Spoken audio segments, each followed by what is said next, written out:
अस्सलाम वालेकुम स्टूडेंट्स। आज जो अपना टॉपिक हम लोग पढ़ने जा रहे हैं वो है जी life cycle of bacteriophages. Bacteriophages कल हमने पढ़ा था कि ये बैक्टीरिया की टाइप्स, बैक्टीरियोफेजेस वायरसेस की टाइप्स हैं और ये वो वायरसेस होते हैं जो कि बैक्टीरिया पर हमला करते हैं। फेज का मतलब होता है टू ईट, बैक्टीरियो से मुराद बैक्टीरिया है, यानी कि वो वायरसेस हैं जो कि बैक्टीरिया को ईट करते हैं। क्योंकि ये बैक्टीरिया से छोटे होते हैं इसलिए बैक्टीरिया के अंदर जाकर उसको मारने की, उसको तबाह करने की सलाहियत रखते हैं। तो ये कैसे अपने लाइफ साइकिल को कंप्लीट करते हैं और कैसे बैक्टीरिया पर हमला करते हैं, इसके बारे में हम लोग पढ़ेंगे। तो वो कहते हैं कि bacteriophages were mainly on limited number of phases that in fact E coli, कि अर्लियर रिसर्चर्स बैक्टीरियोफेजेस के बारे में यही थी कि ये बैक्टीरिया की एक स्पीशी ई कुलाए, एस्चेरिशिया कुलाए, उसको ये जो है ये इस पर हमला करते हैं। ठीक है। और सबसे ज़्यादा जिसको स्टडी किया गया है जिस बैक्टीरियोफेज को, वो टी फेज है। यहाँ पर टिपिकल बैक्टीरियोफेज का जो है एक स्ट्रक्चर भी दिया गया। स्ट्रक्चर को हम लोग देख लेते हैं कि इसके सबसे सबसे पहले इसका ये कैप्सिड हेड है। ठीक है जी, ये हेड है। और हेड के अंदर अगर आपको नजर आ रहा है तो ये आपको एक सर्कुलर सा, ये से स्पाइरल सा एक चीज नजर आ रही है, ये इसका बेसिकली न्यूक्लिक एसिड है, यानी कि डीएनए या आरएनए ये इसके अंदर मौजूद होता है। उसके बाद यहाँ पर इस तरह से ये वाली चीज जो है इसका कॉलर है, ये हेड हो गया, हेड के अंदर न्यूक्लिक एसिड है, इसके बाद कॉलर है, कॉलर के नीचे ये टेल है।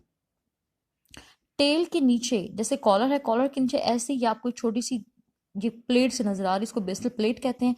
और बेसल प्लेट और कॉलर के दरमियान जो टेल है उसके गिर्द एक और लेयर होती है जिसको हम शीथ कहते हैं। एक प्रोटेक्टिव लेयर है जिसने टेल को कवर किया हुआ होता है जो कि शीथ कहलाती है। और बेस प्लेट के साथ बैक्टीरियोफेज में 6 जो टेल फाइबर्स हैं वो इस तरह से अटैच होते हैं।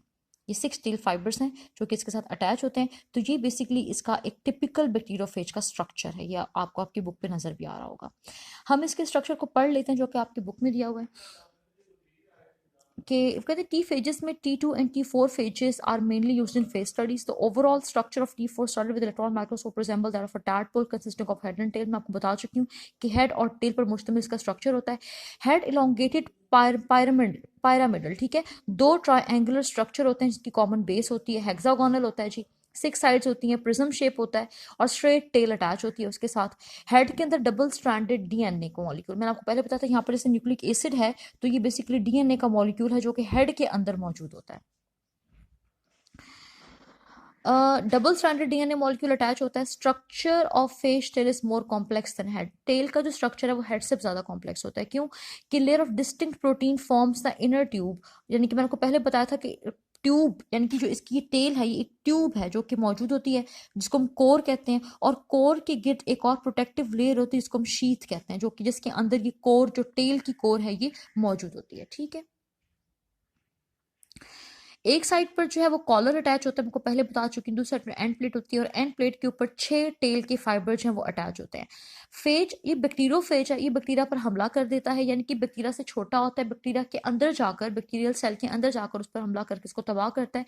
तो फेज जो है, बैक्टीरियोफेज है, वो 1/1000, यानी कि उसका जो साइज है, उसका जो वॉल्यूम है वो हजारवां हिस्सा होता है होस्ट के। यानी कि होस्ट यहाँ पर कौन है आप जानते हैं, वो होस्ट है बैक्टीरिया। ठीक है। अब हम इसको स्टडी कर लेते हैं, इसके लाइफ साइकिल को स्टडी कर लेते हैं। बैक्टीरियोफेज रेप्लिकेट करता है सिर्फ और सिर्फ बैक्टीरियल सेल के अंदर। वायरसेस की एक बहुत बड़ी जो खूबी होती है, वो ये खूबी कह लें या खामी कह लें, वो ये होती है कि ये सिर्फ और सिर्फ सेल के अंदर जाकर ही रिप्रोड्यूस कर सकते हैं। किसी भी सेल के बाहर रिप्रोड्यूस करना इनके लिए पॉसिबल नहीं होता। फर्स्ट स्टेप होता है जी बैक्टीरियोफेज का अटैचमेंट। पहला प्रोसेस होता है अटैचमेंट, जिसमें ये देखें, ये चीज जो है ये बेसिकली बैक्टीरिया की सेल वॉल और उसके अंदर सेल मेम्ब्रेन है, इसके ऊपर बैक्टीरियोफेज ने अपनी टेल फाइबर्स की मदद से लैंड किया। तो पहला स्टेप है लैंडिंग का, कि लैंड कर गया। लैंड करने के बाद अटैचमेंट। अटैचमेंट का मतलब यह है कि इस तरह से अपनी टेल फाइबर्स की मदद से बैक्टीरियल सेल वॉल के ऊपर जाकर बैक्टीरियोफेज अटैच कर जाता है। अटैच होने से क्या होता है कि वीक सा केमिकल यूनियन बन जाता है रिसेप्टर साइट, यानी कि बैक्टीरिया की जो सेल वॉल होती है उसके ऊपर रिसेप्टर होते हैं, जिन रिसेप्टर्स के ऊपर ही बैक्टीरिया जो है वो लैंड करता है। हर सेल के ऊपर, हर वायरस के लिए कुछ रिसेप्टर साइट्स होती हैं। रिसेप्टर साइट और बैक्टीरियोफेज के दरमियान जो केमिकल यूनियन बन जाता है, उसके बाद पेनिट्रेशन है। पेनिट्रेशन का मतलब है कि जो उसकी जो टेल है, आपको पता है कि डीएनए उसके हेड के अंदर है, हेड से डीएनए मूव करता है टेल के अंदर, और टेल से फिर टेल जो है कॉन्ट्रैक्ट करती है और टेल की कॉन्ट्रैक्शन से जो डीएनए है वो चला जाता है सेल के अंदर। ठीक है, जिसको पेनिट्रेशन कहते हैं। टेल शीथ कॉन्ट्रैक्ट करती है और टेल कोर फोर्स करती है सेल के थ्रू, सेल वॉल के थ्रू, सेल मेम्ब्रेन के थ्रू कि डीएनए जो है वो उसके अंदर चला जाए। वायरस इस तरह से इंजेक्ट कर देता है किसी सिरिंज की तरह अपने डीएनए को बैक्टीरिया के अंदर।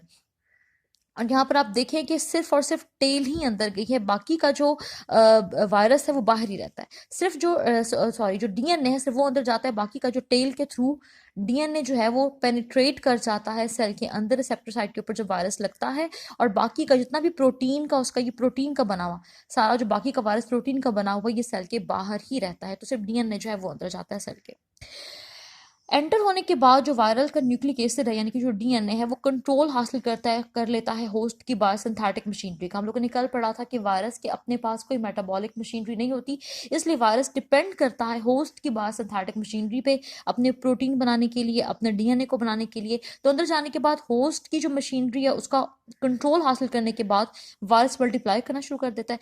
25 मिनट्स में तकरीबन 200 न्यू बैक्टीरियोफेजेस जो है वो बन जाते हैं। 25 मिनट पेनिट्रेट करने के बाद बैक्टीरियल सेल बर्स्ट करता है और लाइसिस होता है और नए बनने वाले फेजेस जो हैं वो रिलीज हो जाते हैं बाकी बैक्टीरिया को इन्फेक्ट करने के लिए, और एक और साइकिल लाइटिक साइकिल बिगिन करता है। ठीक है, the phage which causes lysis of the host cell is called virulent phage या फिर लाइटिक फेज। यानी कि लाइसिस का मतलब है सेल का बर्स्ट हो जाना, टूट जाना। तो फेजेस बनने के बाद, बैक्टीरियोफेज बनने के बाद क्या करते हैं कि बैक्टीरियल सेल वॉल को, सेल मेम्ब्रेन को तोड़ते हुए बाहर निकल जाते हैं और इस अमल को लाइसिस कहते हैं। और वो वायरस जो कि लाइसिस करता है वो लाइटिक या विरुलेंट फेज कहलाता है। इसको हम लोग आगे डायग्राम की मदद से देखते हैं। समटाइम्स क्या होता है कि बैक्टीरिया बजाय बैक्टीरियल सेल को बर्स्ट करने की बजाय फेजेस जो हैं वो बैक्टीरिया के डीएनए का हिस्सा बन जाते हैं। ठीक है, और एक और स्टेट लाइसोजेनी यानी कि लाइसिस की बजाय लाइसोजेनी होती है। ठीक है, इसमें क्या होता है कि बैक्टीरियम जो है उसके डीएनए का पार्ट बन जाता है वायरस का डीएनए।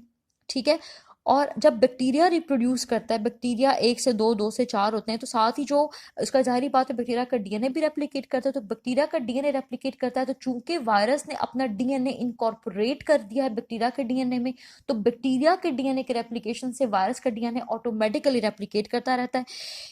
इस फेज को, इस स्टेट में जब उसका जो डीएनए है वो वायरस बैक्टीरियल डीएनए का हिस्सा बन जाता है, वो प्रोफेज कहलाता है। और इसको, इस प्रोसेस को लाइसोजेनी कहते हैं। ठीक है, वायरल डीएनए जो है वो जब कुछ देर के बाद जब रेप्लिकेशन का प्रोसेस काफी हद तक कंप्लीट हो जाता है, काफी सारी वायरस की कॉपीज बन जाती हैं, तो वायरस कॉपी बनाने के बाद क्या करता है कि डिटैच कर देता है होस्ट के क्रोमोसोम से अपने डीएनए को, और फिर दोबारा से जो ऊपर साइकिल हम लोगों ने पढ़ा है लाइटिक साइकिल, वो स्टार्ट हो जाता है। इस प्रोसेस को इंडक्शन कहते हैं। ठीक है, लाइसोजेनिक बैक्टीरिया जो होते हैं रेजिस्टेंट होते हैं to infection by the same और रिलेटेड फेजेस। ठीक है, the phage which causes lysogen is called temperate या फिर लाइसोजेनिक फेज, यानी कि वो फेज जो कि कॉज करता है लाइसोजेनिस को टेम्परेट या फिर लाइसोजेनिक फेज कहते हैं। वो फेज जो कि लाइसिस कॉज करता है वो विरुलेंट फेज या फिर लाइटिक फेज कहलाता है। इसके अगर आप यहाँ पर डायग्राम देखें तो आपको तस्वीर नजर आ रही है कि ऊपर में लाइटिक, नीचे लाइसोजेनिक फेज दिखाया हुआ है। ठीक है, इसमें क्या है कि जी आप कहीं से भी स्टार्ट करने, यहाँ से स्टार्ट कर लेते हैं जी, कि सबसे पहले जो है एब्जॉर्प्शन और पेनिट्रेशन हुई है, वायरस अपना डीएनए जो है वो बैक्टीरिया के अंदर इनकॉर्पोरेट कर दिया है। उसके बाद यहाँ पर क्या देखें, उसकी होस्ट के बाद सिंथेटिक मशीनरी पर कंट्रोल लेने के बाद उसने क्या किया कि अपने पार्टिकल बनाना शुरू कर दिए हैं, अपना हेड, अपनी टेल, अपना सारा कुछ, और बनाने के बाद वो फाड़ता हुआ इसको जो है वो बाहर निकल गया। ये लाइटिक साइकिल हो गया। लाइसोजेनिक साइकिल में क्या होता है कि बजाय इसके कि वो इसको फाड़ता हुआ बाहर निकले इसकी सेल वॉल को, इसका जो डीएनए है वायरस का वो इनकॉर्पोरेट हो जाता है वायरस के डीएनए, बैक्टीरिया के डीएनए। ये बैक्टीरिया के डीएनए में ये इसका जनाब हिस्सा बन गया, ट्रांसजेनिक डीएनए बन गया। ठीक है, उसके बाद जब बैक्टीरिया जो है वो डिवाइड होता है तो उसका डीएनए रेप्लिकेट करता है, तो डीएनए बैक्टीरिया के रेप्लिकेट करने के साथ ही जो वायरस का डीएनए वो भी रेप्लिकेट करता है, और इस तरह से 1 से 2 जो है वो साथ साथ जो है वायरस का डीएनए बैक्टीरिया का डीएनए रेप्लिकेट करते रहते हैं। और कुछ देर के बाद ये समटाइम यही वाला बैक्टीरिया जो ये लाइसोजेनिक साइकिल से लाइटिक साइकिल में एंटर हो जाता है, और इस तरह से ये साइकिल जो है वो कंटिन्यू होता है। कल हम लोग वायरस की क्लासिफिकेशन और कुछ वायरल डिजीजेस के बारे में पढ़ेंगे। आज का लेक्चर जो है आप उसको पढ़ें बैठ के, उसको समझें और उसको याद करें। अल्लाह हाफिज।